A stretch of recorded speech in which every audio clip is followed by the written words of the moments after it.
bitter. Not because she lost her dad, but because she wanted revenge.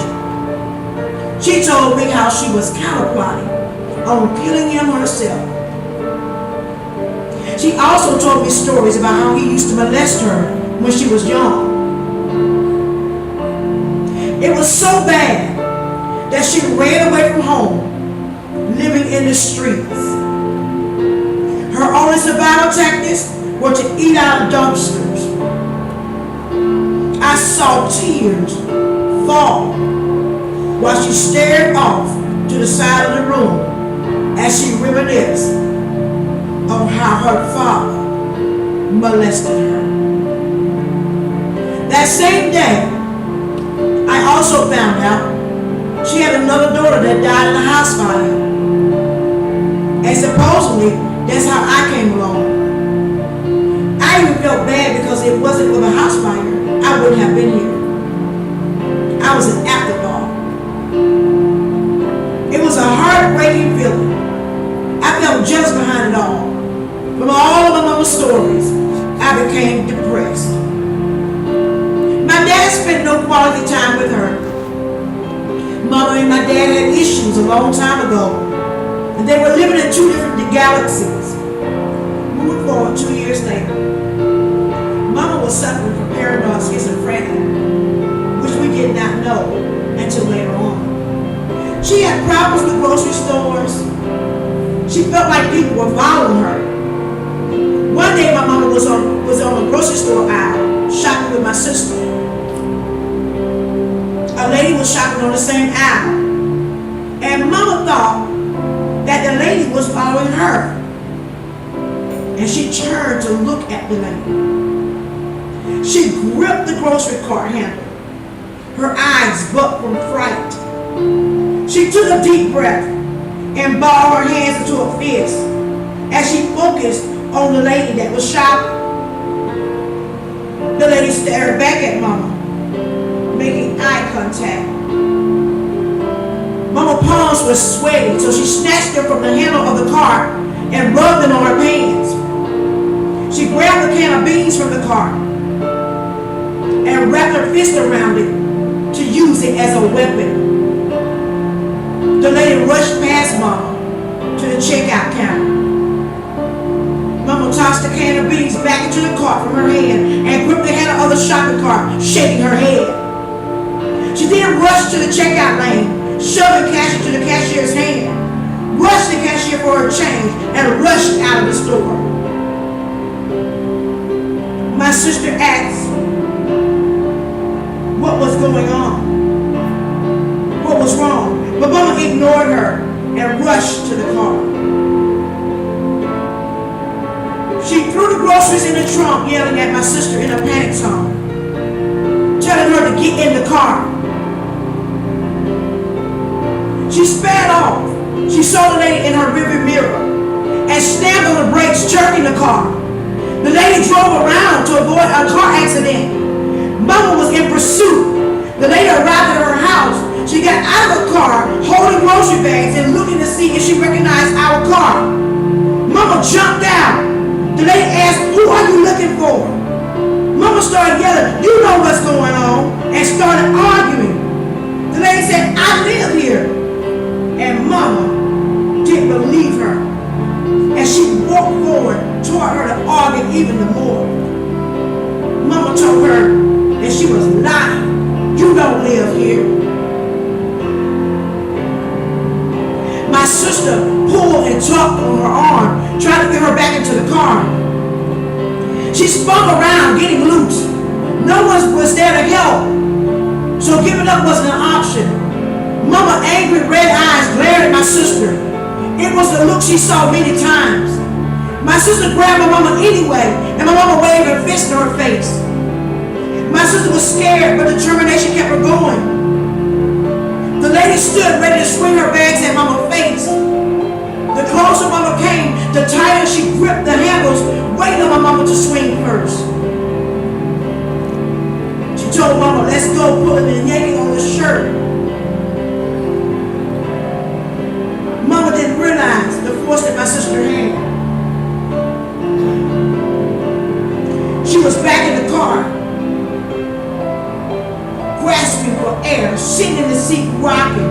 Her lips was moving, but nothing was coming out. She leaned forward, her fist came up and pounded down on the steering wheel. My sister fussed walking to the passenger's side, hopping in to ignore her because she was mad. Mama had embarrassed her by losing control. When they made it home, my sister told me all about Mama's behavior. I became worried about her. I never saw her act like that.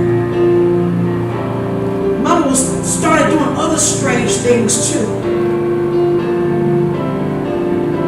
The day before the holiday, I wanted to stay the night with my sister or at a friend's house. Morning came, and we returned home to get ready for Grandma's house. It was Labor Day.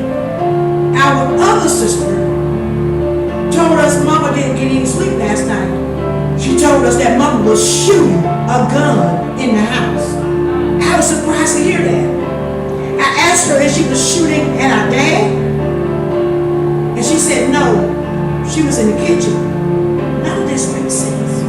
I shook my head because I didn't want to believe what she said. I walked away, and they continued talking. Mama was in the kitchen getting bottles together to take to the store. I asked her if I could go with her as usual, but this time she yelled, no. Something was wrong with her, so I kept talking to her.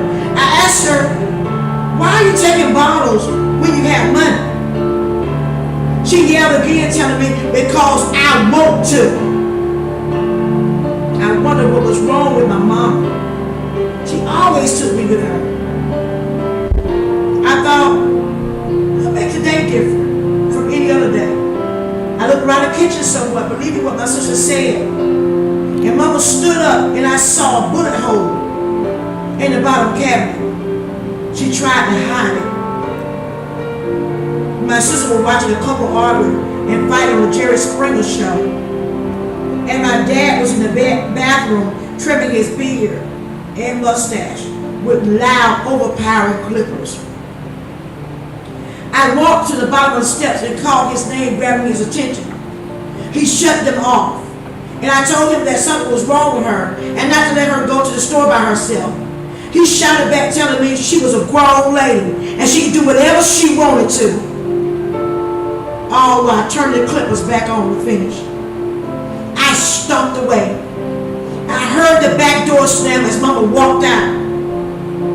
My sister was still sniggering and laughing from the show when I walked past them toward the kitchen.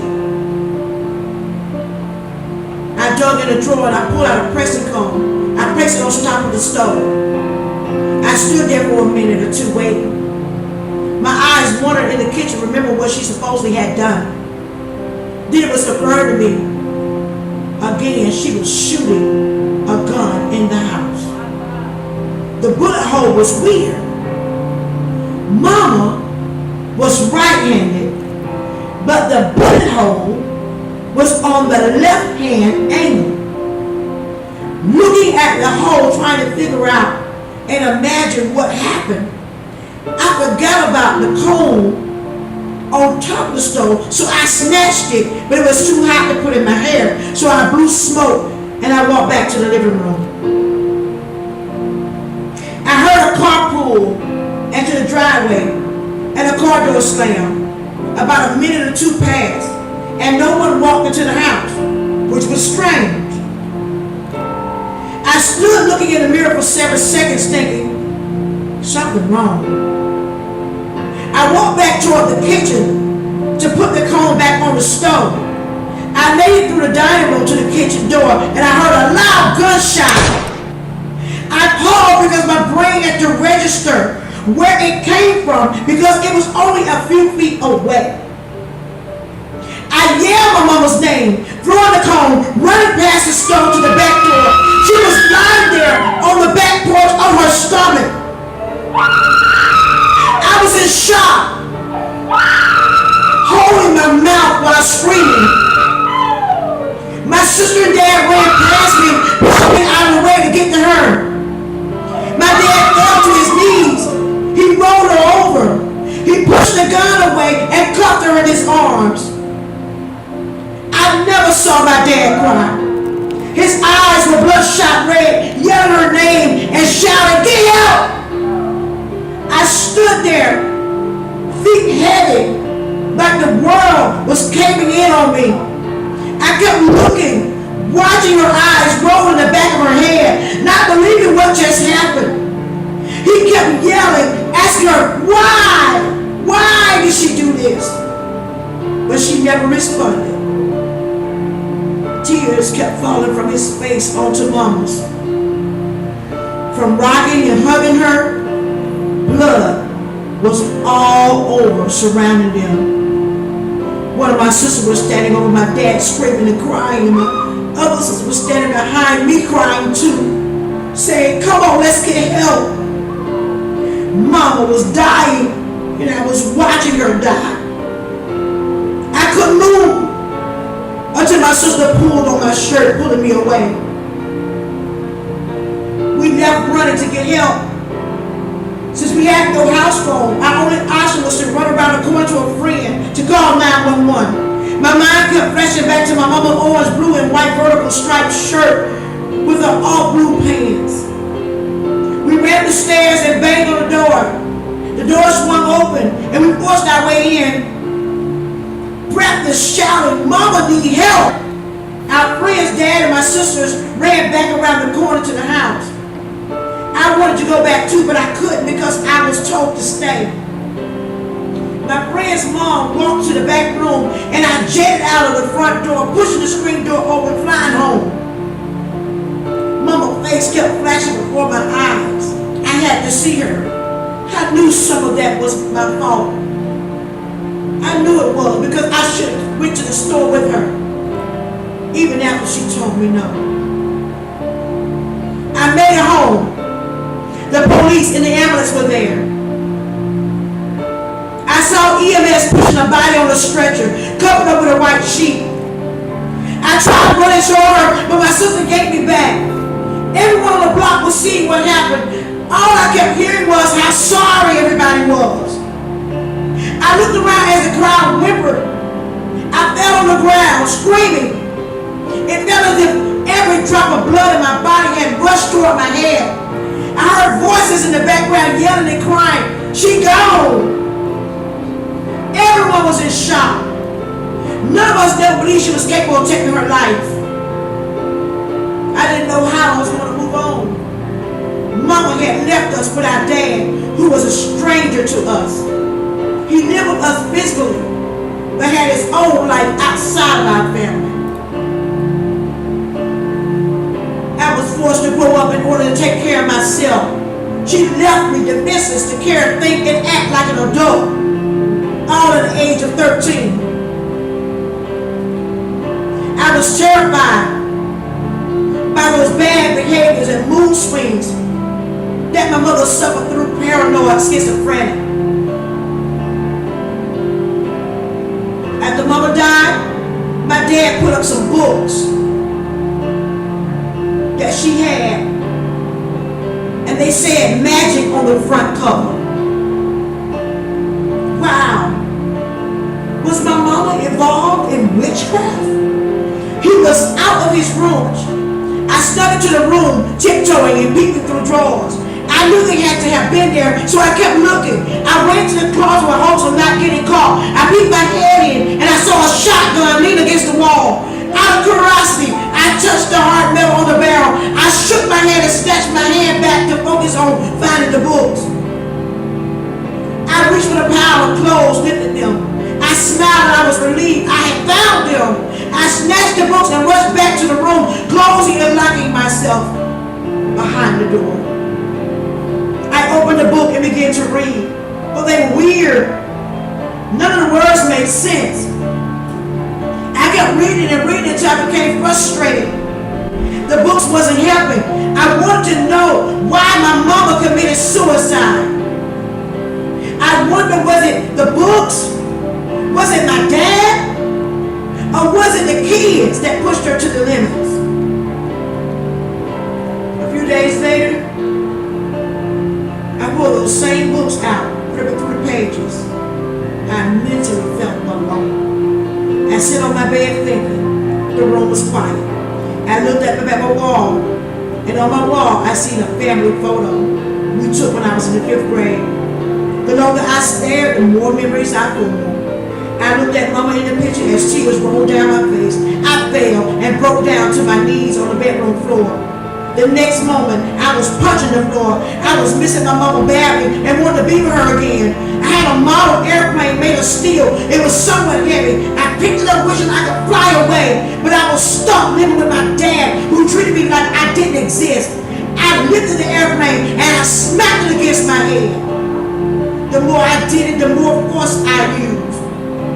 I kept doing it, hoping to knock myself out. I jumped on the floor running, placing my back against the door, but I was still breathing. I could still see everything the same. I could still function, but only to have a major headache still wasn't good enough. I yanked the door handle and swung it open. I was enraged. I came out of my bedroom holding the metal object as a weapon. I wiped my tears, walking toward my dad's room, yelling his name. As usual, he wouldn't have been there, but he was at this time. I stood in his doorway. He looked up at me, sitting in a chair. I told him he was the reason why my mama died, and I called him a killer. He jumped up and I kept yelling, I want my mama back, and I'm going to find her. When I saw how fast he jumped, I ran to the stairway, running down half of the steps and jumping the rest, running into a wall. I caught my balance and ran out the front door. He was behind me, hoping not to see or hear a repeat of Mama. He tried to calm me down, telling me to come back inside. I yelled, causing confusion for the neighbors, telling him he killed my mama. Not caring if I hurt his feelings, I kept repeating it until he blurted it wasn't his fault. I told him he was still responsible for her death. He could have stopped her. He stepped up to the porch with one foot propping the door open, telling me he was taking me to a hospital. I had a bruise on my forehead that was bleeding. I looked down at my hand. I never let the metal object go. So I dropped it onto the ground this time. And I walked toward the porch, sitting on the steps. I was exhausted. He took me to one of the scariest parts of the hospital. The doctor asked me what happened. And I was honest. I told him I miss Mom. The doctor told me I had to stay there for a couple of days for observation to make sure everything was okay. I didn't want to go back home with my dad, so I agreed. A couple of nurses took me to an elevator with a special access. I looked up at my dad because I was getting nervous. He looked back at me and gave me a fake smile. I started panicking. The elevator door opened. I hid behind him, holding on to the back of his shirt. I was on the crazy floor. I heard loud noises of yelling and screaming and fist pounding on the walls. I jumped, looking side to side. Those same lovely nurses that I met with the doctor, they were the total opposite now. One nurse told me to calm down, or she would give me something to calm me down. I sat on a worn, hard bed that creaked. I could tell it was old because you could feel the circles from the springs popping out. I was told to put all of my belongings in a Ziploc bag. The nurse took my jewelry, belts, shoestrings, and hair ties. She said I wouldn't need them until I left. I felt like she robbed me. My dad was looking, but he said nothing. We all left the room and walked to a community room. He gave me a quick hug and walked off. He was walking away and I was calling his name, telling him not to leave me. He kept walking. I was mad. Mother would have never done that. I felt like he had thrown me away. After being there 2 weeks and taking many pills, I felt strange. 2 weeks went by slow. I knew it was time for me to leave, but I was a different person. I felt worse than before. I couldn't function because the medication pacified my true personality. I was just existing, but I wasn't living. I hated myself and everyone else too. My dad came to get me. I thought he had forgotten about me. I made it home. The family photo was gone from the wall. When I asked my dad about it, he told me that he put it up so I wouldn't reminisce about it. About 4 years later, I locked myself in a car, making sure no one could get in. My reclined seat made me stare up, looking at the ceiling. I closed my eyes, reaching for the volume knob to the radio. It was one of my favorite songs playing, so I turned up the volume. I thought back to the time I was feeling the same way. Tears welled and my eyes dribbled down my cheeks.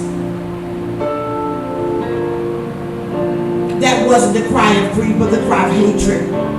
I pulled a small brown bottle out of the console of the car, throwing it to the passenger seat. I reached to the back seat and grabbed a bottle of water. I turned the volume of the radio louder up to drown out all of my feelings that I was experiencing. I thought getting my mind more involved with the music would help me with my decision. It made it worse. With the bottle of water in one hand, I reached for the steering wheel, with the other to rise up. I placed my head to the center of the steering wheel, even overwhelmed by why I was in this situation in the first place. I took a deep breath and I grabbed the pill bottle too, looking at them both. I tried to open it, but the child safety lock had jammed. I felt it was a sign to stop, but the feeling of hate was greater. I rose my seat to support my back, and I tried to open it again. It popped open this time. Before I had a second thought, I shoved them in my mouth and I drank the water. I was choking and gagging. I swallowed some and some was spit out. I sat there for a while waiting for death to happen. I felt dizzy and fatigued looking down from the pressure. I heard a loud tap on the window that startled me. I looked up at the window. My vision was blurry. I must have moved too fast because my head was throbbing and I was dizzier. I squinted my eyes trying to focus on who it was on the other side of the window. I kept hearing a faint voice. I kept shaking my head to overcome the feeling that came over me, but I couldn't. I was too late. There was no way of calming it down, and the tapping was getting louder and louder. My body felt numb. I tried to reach for the door handle, but couldn't move my arms or legs. I forgot I locked the door. The more banging I heard, focusing my attention on the noise, I reached for it and yanked it open. The door swung open and it was my closest friend. She saw the pills spill all over. She panicked because she didn't know how long I was there. She threatened to call 911. I begged her not to. I was embarrassed that she caught me, and I didn't want anyone else to know what I did. I knew others would think I was crazy, but I wasn't. I was tired of feeling alone. I was tired of trying to figure out life. I was tired of being neglected. I was tired of making excuses for my dad, and I was tired of reliving the gunshot moment from my mama. Even though she didn't call 911, she drove me to the hospital. And I could hear her talking, but couldn't make sense of what she was saying. She sounded like a broken record player that was bothering my nerves. After those attempts, I could have been dead. But God, I prayed, and I prayed, and I prayed, and God answered. And I promised him, if he could make a way for me to leave Michigan, I would dedicate the rest of my life to him. He spared my life when he shifted my atmosphere and I moved to Georgia. I buried the feeling of hate, the feeling of shame, the feeling of blame, and ungratefulness when I stepped out on faith.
And for those of you who don't know me, I'm from Flint.